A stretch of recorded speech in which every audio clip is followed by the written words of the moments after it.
Fort Worth police say it was a gap in communication that led to officers nearly shooting a restaurant owner while responding to a break-in.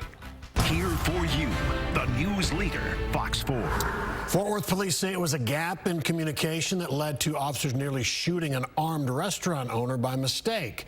The department released video this afternoon showing the encounter in the early morning hours at Taqueria Ruby last week. The officers were responding to a burglary alarm and did not know the business owner had arrived as well. Fox 4's Amelia Jones is in Fort Worth with what police say could have prevented this mix-up. Amelia. Right, Steve, as you mentioned, Fort Worth police are saying this shooting was the result of miscommunication between the officers and the business owner. Today, police said business owners and homeowners can do their part to make sure that officers know that they're at the property. I asked a local criminologist whether officers could have done more. Last Wednesday, just before 4 a.m., a burglary alarm went off at Taqueria Ruby on Fort Worth's north side. The call came in from the alarm company and indicated there was likely still someone at the scene. When officers got there, they searched the property and came face to face with an armed man, presumed to be a suspect. Yo, show me your hands. Stop! Show me your hands! Gun down! Drop the gun! I'm the owner! I'm the owner!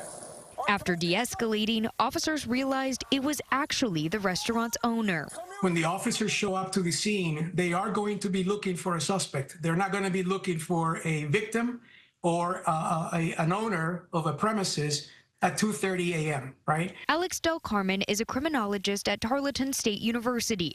He watched the body camera footage and believes the officers followed their training, even though they didn't announce themselves as police before giving commands. In a perfect world, we would have loved for that officer to have been able to say, "Police, show me your hands, stand back, do the following things."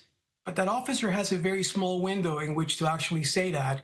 And so I would argue that in this particular case, the officer was not at fault for doing anything other than following protocol based on what the policy says. Executive Assistant Chief Robert Aldridge addressed the same question Tuesday afternoon. Well, the officers really didn't have time to say, hey, I'm the police here, what are you doing? Because things unfolded so quickly. The business owner was not hurt, but he spoke with us over the phone and shared that he didn't hear the command, just a gunshot, then the word gun.